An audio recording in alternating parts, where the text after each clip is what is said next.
我还是决定重录了。我现在精神比较好，因为这个实在太那个了，这个实在太过分了。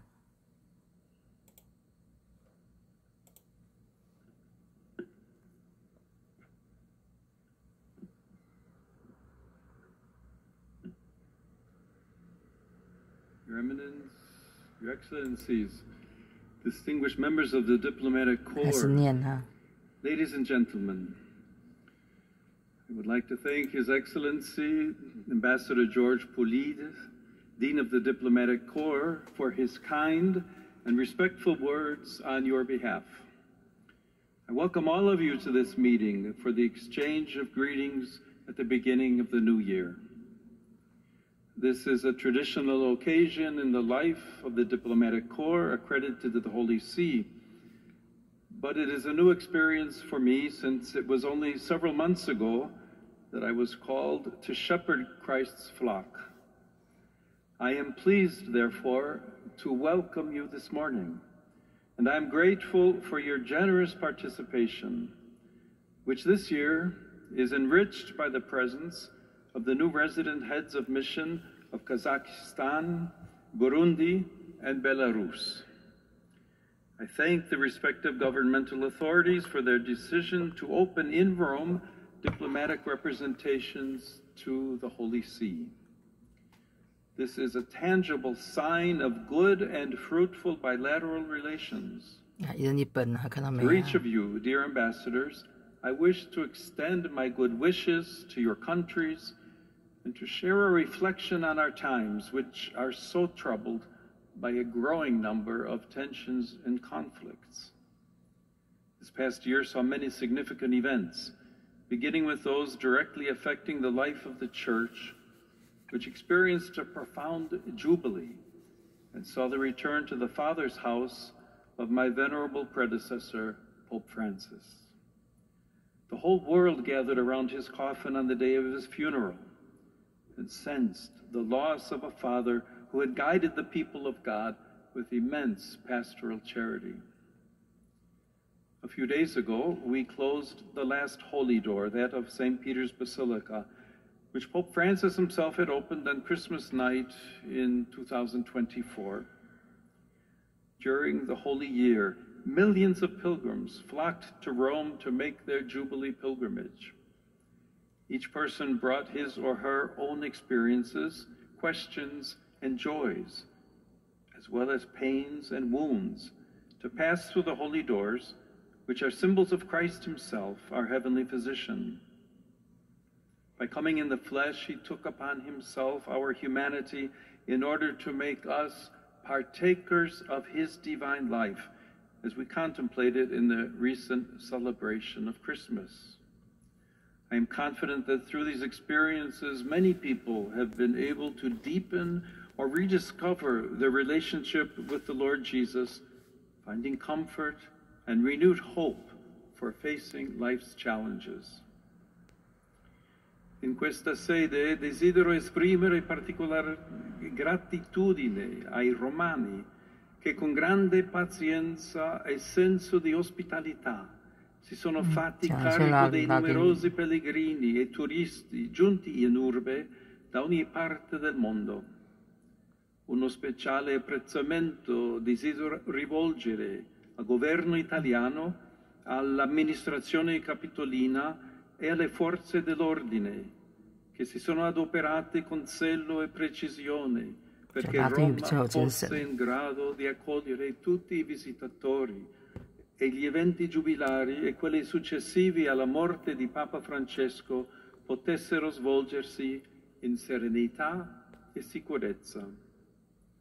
La Santa Sede e l'Italia condividono non solo la vicinanza geografica, ma soprattutto la lunga storia di fede e di cultura che lega la Chiesa a questa splendida penisola e al suo popolo. Ne sono un segno anche le eccellenti relazioni bilaterali, suggellate quest'anno dall'entrata in vigore delle modifiche all'accordo sull'assistenza spirituale delle forze armate, che consentirà una maggiore efficacia nell'accompagnamento spirituale delle donne e degli uomini che prestano il loro servizio nelle forze armate in Italia e nelle numerose missioni all'estero, come pure la firma dell'accordo per un impianto agrivoltaico a Santa Maria di Galeria, che consentirà la fornitura di energia elettrica alla città del Vaticano tramite il ricorso a fonti rinnovabili, confermando così il comune impegno in favore del creato. Sono poi grato per le visite che mi hanno reso le alte cariche dello Stato all'inizio del mio pontificato e per la squisita ospitalità riservatami al Palazzo del Quirinale dal signor Presidente della Repubblica, al quale desidero far giungere il mio cordiale e riconoscente saluto. During the past year, having accepted the invitation given to Pope Francis, I had the joy of visiting Turkey and Lebanon. I am grateful to the authorities of both countries for their welcome. In Iznik, Turkey, together with the Ecumenical Patriarch of Constantinople and representatives of other Christian denominations, I commemorated the 1700th anniversary of the First Ecumenical Council. This was an important opportunity for renewing our commitment to the journey towards the full, visible unity of all Christians. In Lebanon, I met a people who, despite their difficulties, are full of faith and enthusiasm. There I sensed the hope of young people who aspire to build a more just and cohesive society, and to strengthen the bond of cultures and religions that makes the land of the Cedars unique in the world. Dear ambassadors, prompted by the tragic events of the sack of Rome in 410 AD, St. Augustine wrote De Civitate Dei, the City of God. This is one of the most powerful of his theological, philosophical, and literary works. As Pope Benedict XVI observed, it is an impressive work crucial to the development of Western political thought and the Christian theology of history. It draws, as we would say in contemporary terms, on a narrative that was spreading for the pagans, still numerous at that time, and even quite a few Christians thought that the God of the new religion and the apostles themselves had shown themselves incapable of protecting the city. In the days of the pagan gods, Rome was Caput Mundi, the great capital, and no one could have imagined that it would fall into the hands of its enemies. Now, with the God of the Christians, this great city no longer seems secure. Certainly, our times are very distant from those events.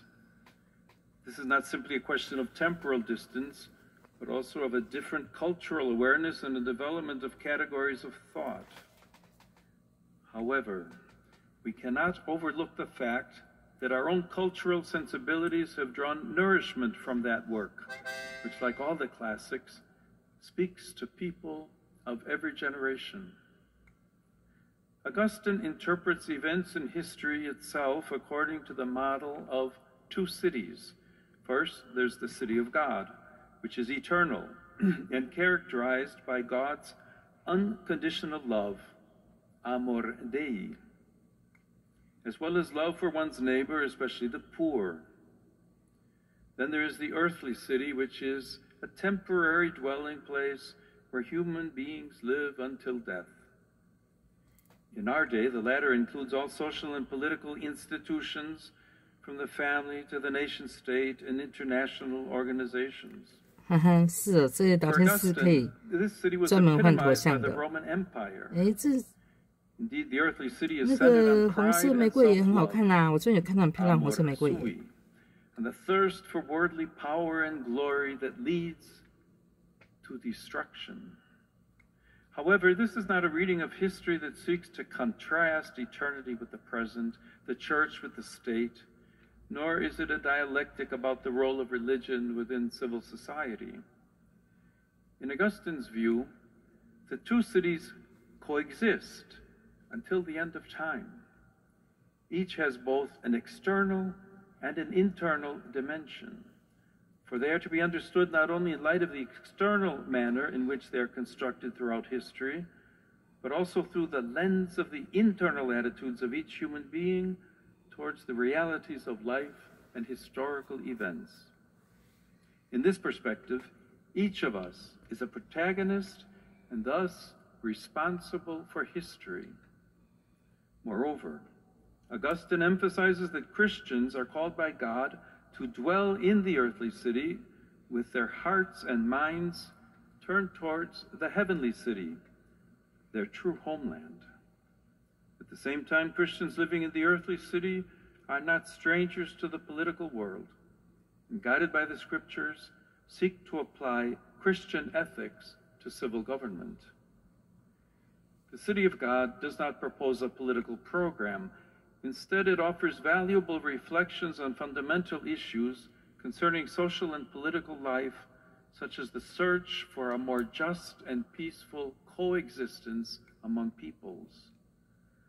Augustine also warns of the grave dangers to political life arising from false representations of history, excessive nationalism, and the distortion of the ideal of the political leader. Although the context in which we live today is different from that of the 5th century, some similarities remain highly relevant.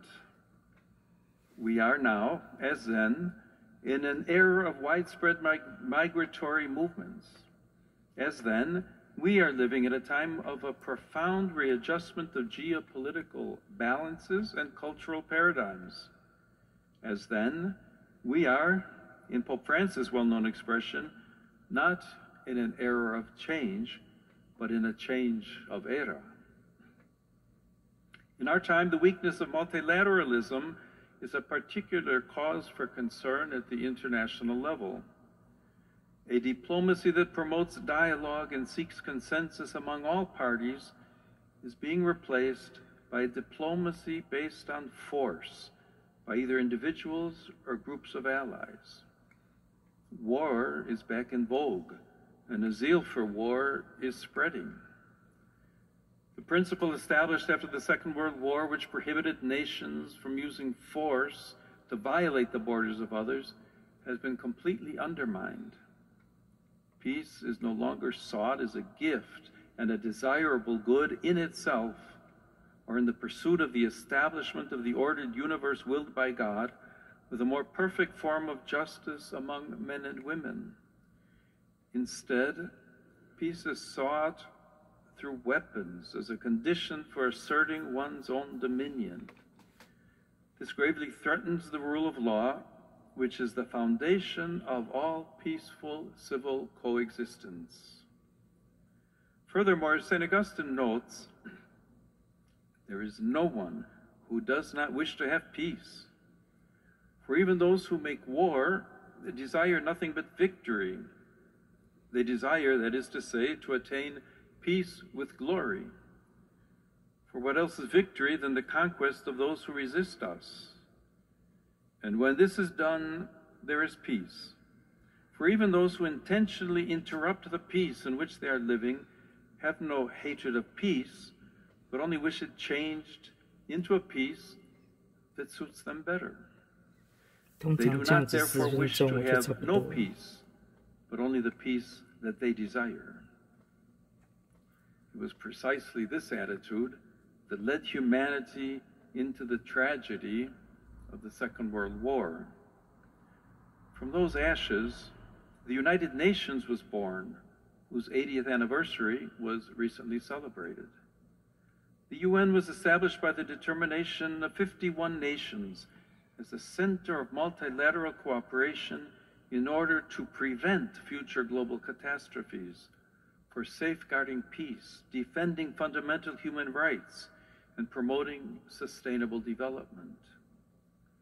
I'd like to draw particular attention to the importance of international humanitarian law. Compliance with this cannot depend on mere circumstances and military or strategic interests. Humanitarian law, in addition to guaranteeing a minimum of humanity during the ravages of war, is a commitment that states have made. Such law must always prevail over the ambitions of belligerents in order to mitigate the devastating effects of war, also with a view to reconstruction. We cannot ignore that the destruction of hospitals, energy infrastructure, homes, and places essential to daily life constitutes a serious violation of international humanitarian law. The Holy See firmly reiterates its condemnation of any form of involvement of civilians in military operations.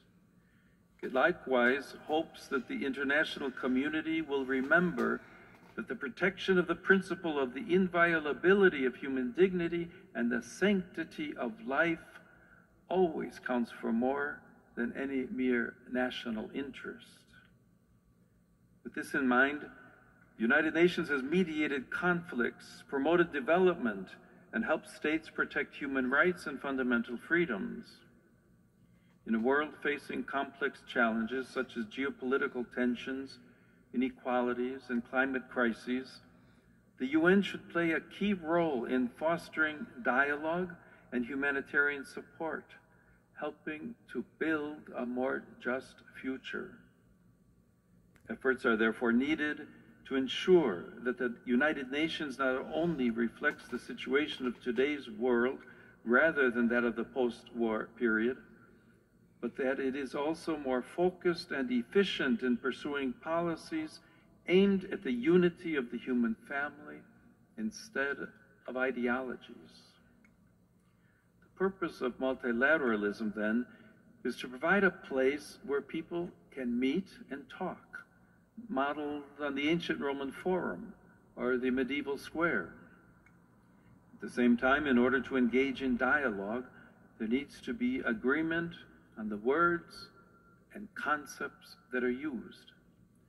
Rediscovering the meaning of words is perhaps one of the primary challenges of our time. When words lose their connection to reality, and reality itself becomes debatable and ultimately incommunicable, we become like the two people to whom St. Augustine refers, who are forced to stay together without either of them knowing the other's language. He observes that, I quote, "Dumb animals, even those of different species, understand each other more easily than these two individuals.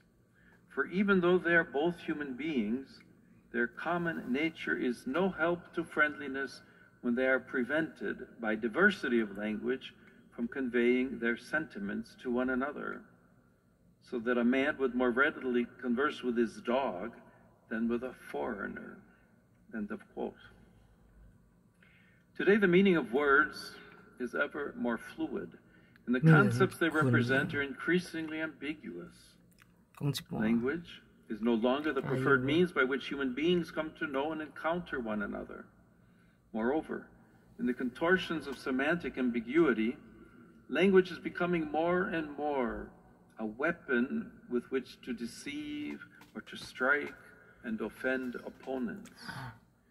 We need words once again to express distinct and clear realities unequivocally. Only in this way can authentic dialogue resume without misunderstandings. This should happen in our homes and public spaces, in politics, in the media, and on social media. It should likewise occur in the context of international relations and multilateralism, so that the latter can regain the strength needed for undertaking its role of encounter and mediation. This is indeed necessary for preventing conflicts and for ensuring that no one is tempted to prevail over others with a mindset of force, whether verbal, physical, or military. We should also note the paradox that this weakening of language is often invoked in the name of freedom of expression itself. However, on closer inspection, the opposite is true, for freedom of speech and expression is guaranteed precisely by the certainty of language and the fact that every term is anchored in the truth. It is painful to see how, especially in the West, the space for genuine freedom of expression is rapidly shrinking. At the same time, a new Orwellian-style language is developing, which, in an attempt to be increasingly inclusive, ends up excluding those who do not conform to the ideologies that are fueling it. Unfortunately, this leads to other consequences that end up restricting fundamental human rights, starting with the freedom of conscience. In this regard, conscientious objection allows individuals to refuse legal or professional obligations that conflict with moral, ethical, or religious principles deeply rooted in their personal lives. This may be the refusal of military service in the name of nonviolence, or the refusal on the part of doctors and healthcare professionals to engage in practices such as abortion or euthanasia. Conscientious objection is not rebellion, but an act of fidelity to oneself. At this moment in history, freedom of conscience seems increasingly to be questioned by states, even those that claim to be based on democracy and human rights. This freedom, however, establishes a balance between the collective interest and individual dignity.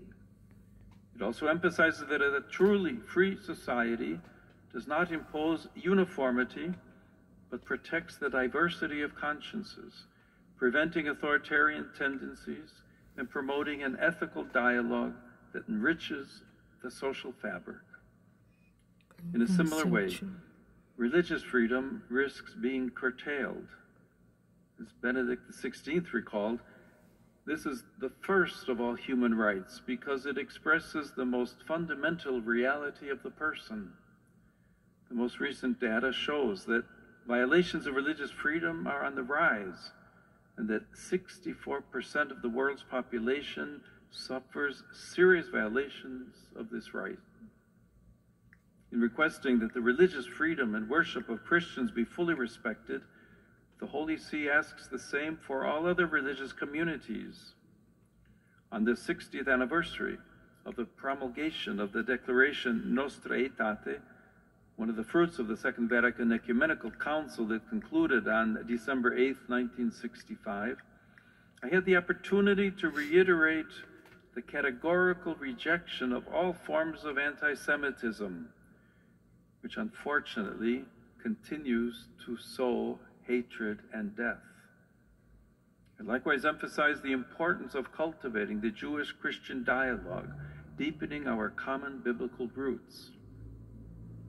On that same commemorative occasion, the meeting with representatives of other religions allowed me to renew my appreciation for the progress made in recent decades along the path of interreligious dialogue. Indeed, in every sincere religious quest, there is a reflection of the one divine mystery that embraces all creation. In this regard, I ask all the nations to guarantee full freedom of religion and worship to each of their citizens. However, it cannot be overlooked that the persecution of Christians remains one of the most widespread human rights crises today, affecting over 380 million believers worldwide. They suffer high or extreme levels of discrimination, violence, and oppression because of their faith. This phenomenon impinges on approximately 1 in 7 Christians globally, and it worsened in 2025 due to ongoing conflicts, authoritarian regimes, and religious extremism. Sadly, all of this demonstrates that religious freedom is considered in many contexts more as a privilege or concession than a fundamental human right. Here I would especially call to mind the many victims of violence, including religiously motivated violence in Bangladesh, in the Sahel region, and in Nigeria, as well as those of the serious terrorist attack last June on the parish of St. Elias in Damascus. Nor do I forget the victims of jihadist violence in Cabo Delgado, Mozambique. At the same time, we must not forget a subtle form of religious discrimination against Christians, which is spreading even in countries where they are in the majority, such as in Europe or the Americas. There, they are sometimes restricted in their ability to proclaim the truths of the gospel for political or ideological reasons, especially when they defend the dignity of the weakest, the unborn, refugees and migrants, or promote the family. In its international relations and actions, the Holy See consistently takes a stand in defense of the inalienable dignity of every person. It cannot be overlooked, for example, that every migrant is a person and as such has inalienable rights that must be respected in every situation. Not all migrants move by choice, but many are forced to flee because of violence, persecution, conflict, and even the effects of climate change, as in various parts of Africa and Asia. In this year, which also marks the 75th anniversary of the International Organization for Migration, I renew the Holy See's hope that the actions taken by states against criminality and human trafficking will not become a pretext for undermining the dignity of migrants and refugees. The same considerations apply to prisoners who can never be reduced to the crimes they have committed. On this occasion, I wish to express my heartfelt gratitude to the governments that have responded positively to my venerable predecessor's appeal for gestures of clemency during the Jubilee year. It is my hope that the spirit of the Jubilee will permanently and structurally inspire the administration of justice so that penalties are proportionate to the crimes committed. Dignified conditions are guaranteed for prisoners, and above all, efforts are made to abolish the death penalty, a measure that destroys all hope of forgiveness and renewal. Nor can we forget the suffering of so many prisoners held for political reasons in many countries. Furthermore, from a Christian perspective, human beings are created in the image and likeness of God, who, by calling them into existence out of love, has at the same time called them to love. This vocation is revealed in a privileged and unique way within the family. It is in this context that we learn to love and foster the capacity to serve life, thus contributing to the development of society and the Church's mission. Despite its centrality, the institution of the family faces two crucial challenges today. On the one hand, there is a worrying tendency in the international system to neglect and underestimate its fundamental social role, leading to its progressive institutional marginalization. On the other hand, we cannot ignore the growing and painful reality of fragile, broken, and suffering families afflicted by internal difficulties, a disturbing phenomena, including domestic violence. The vocation to love and to life, which manifests itself in an important way in the exclusive and indissoluble union between a woman and a man, implies a fundamental ethical imperative for enabling families to welcome and fully care for unborn life. This is increasingly a priority, especially in those countries that are experiencing a dramatic decline in birth rates. Life, in fact, is a priceless gift that develops within a committed relationship based on mutual self-giving and service. In light of this profound vision of life as a gift to be cherished, and of the family as its responsible guardian, we categorically reject any practice that denies or exploits the origin of life and its development. Among these is abortion, which cuts short a growing life and refuses to welcome the gift of life. In this regard, the Holy See expresses deep concern about projects aimed at financing border mobility for the purpose of accessing the so-called right to safe 30分钟 abortion. 我再 It 坚 also 持一下 considers it deplorable that public resources 我個更幾 are 類啊 allocated to suppress life rather than being invested to support mothers and families. 我無困我一手袂穩 Must remain the 我無困 protection of every unborn child and the effective and concrete support of every woman so that she is able to welcome life. Likewise, there's the practice of surrogacy. By transforming gestation into a negotiable service, this violates the dignity both of the child, who is reduced to a product, and of the mother, exploiting her body and the generative process, and distorting the original relational calling of the family. Similar considerations can be extended to the sick, to those who are elderly or isolated, who at times struggle to find a reason to continue living.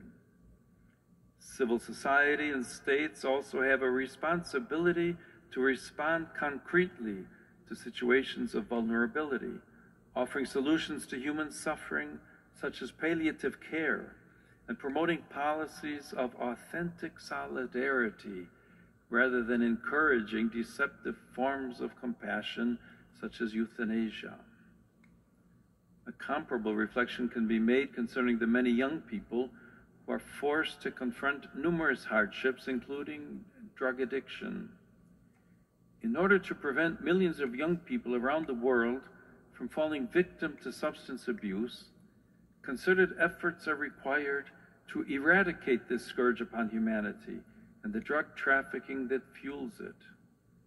Together with these efforts, there must be adequate policies for recovery from addiction, as well as greater investment in human development, education, and the creation of employment opportunities.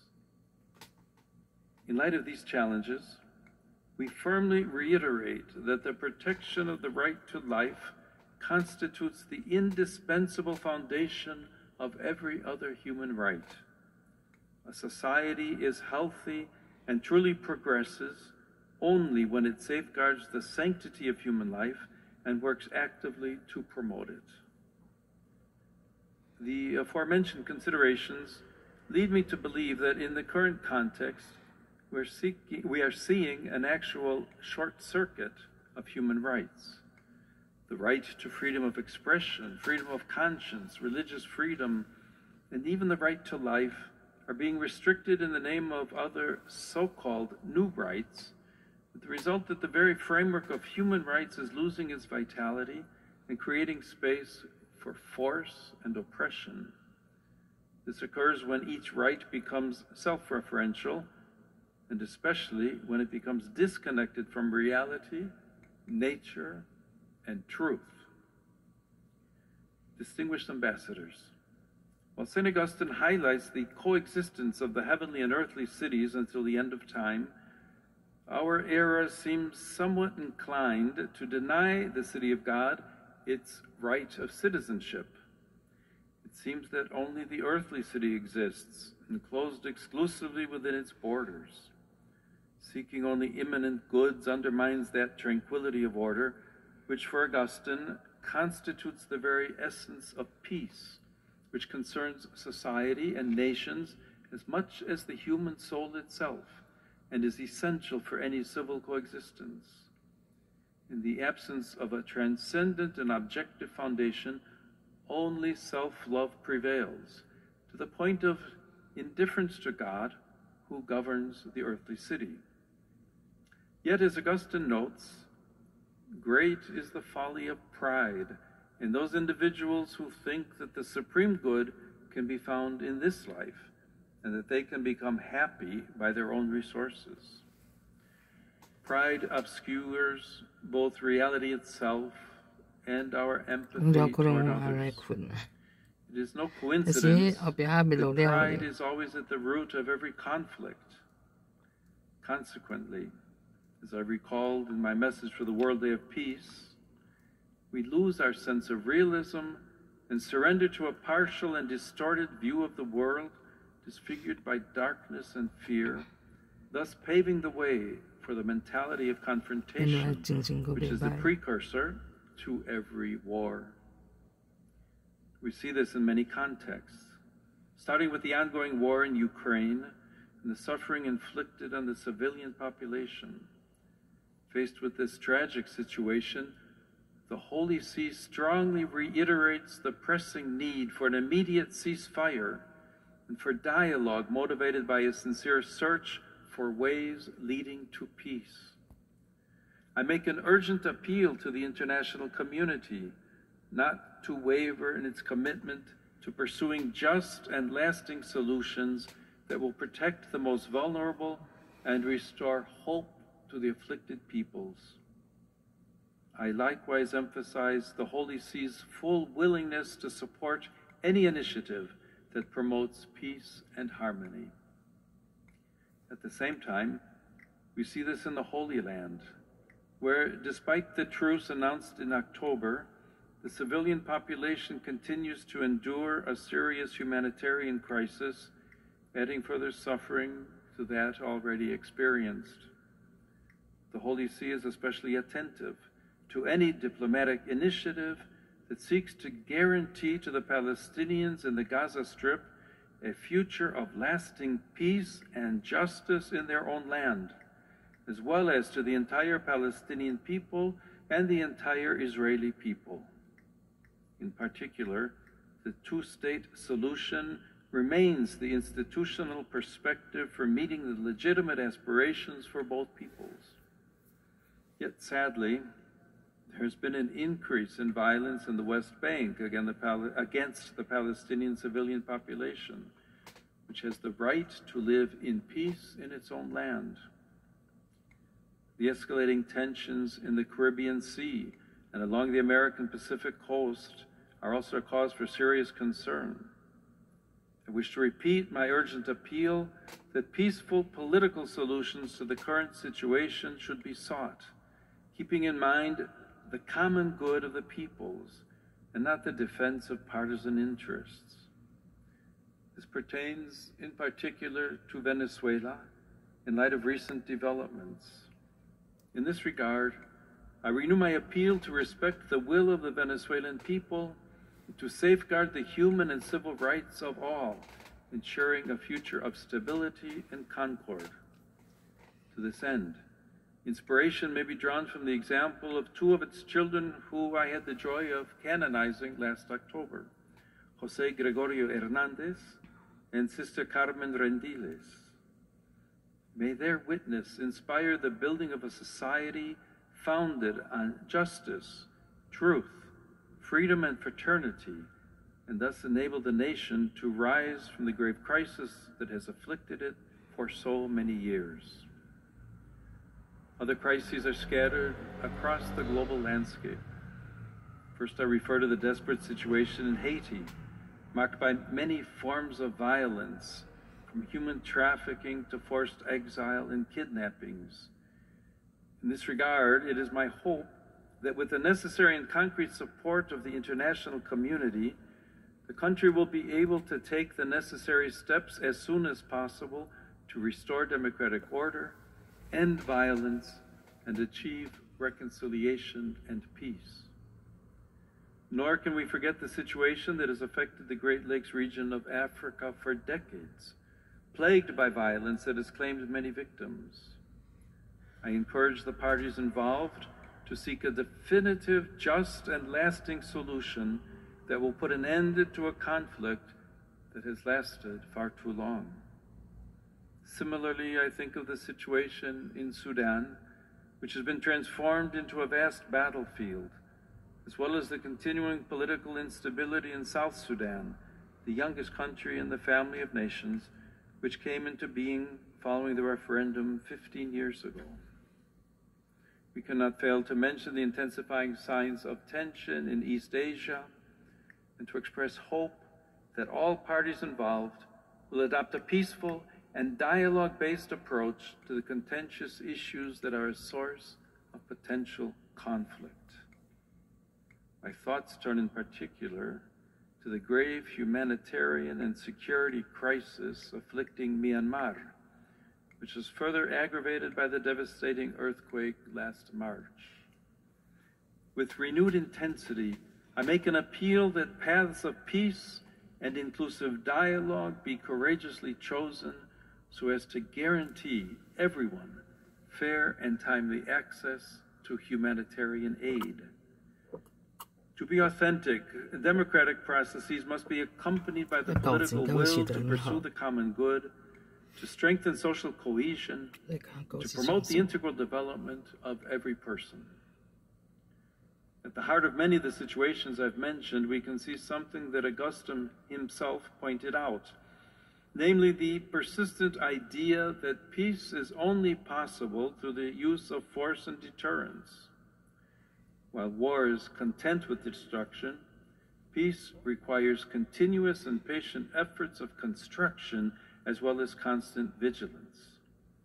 Such efforts are required of everyone, starting with the countries that possess nuclear arsenals. I think in particular of the important need to follow up on the New START Treaty, which expires in February. Indeed, there's a danger of returning to the race of producing ever more sophisticated new weapons, also by means of artificial intelligence.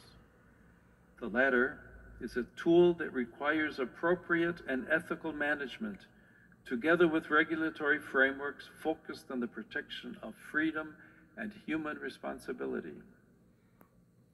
Dear ambassadors, notwithstanding the tragic situation before our eyes, peace remains a difficult yet realistic good.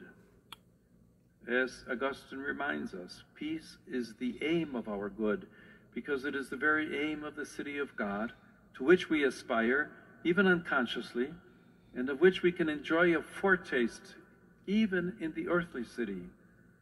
During our pilgrimage on this earth, peacemaking requires humility and courage.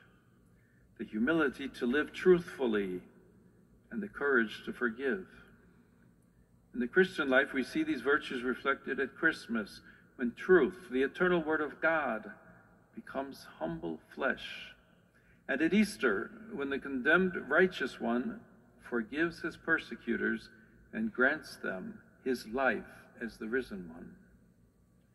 Moreover, if we look more closely, there is no shortage of signs of courageous hope in our time, and we must constantly support them. I think, for example, of the Dayton Accords, which 30 years ago put an end to the blood-stained war in Bosnia and Herzegovina. Despite difficulties and tensions, they opened up the possibility of a more prosperous and harmonious future. I think, too, of the joint declaration of peace between Armenia and Azerbaijan, signed last August. We hope this will pave the way for a just and lasting peace in the South Caucasus and resolve the outstanding issues to the satisfaction of both parties. I likewise call to mind the efforts made in recent years by the Vietnamese authorities to improve relations with the Holy See and the conditions in which the Church functions in the country.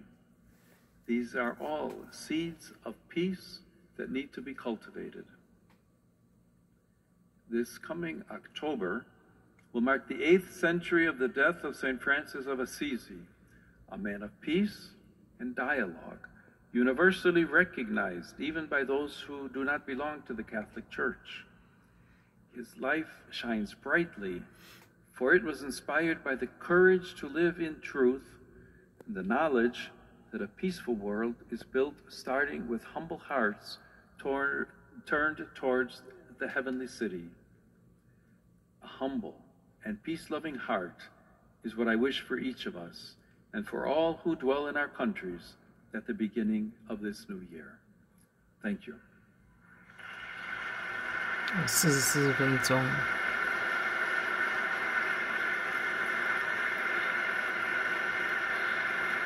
我录完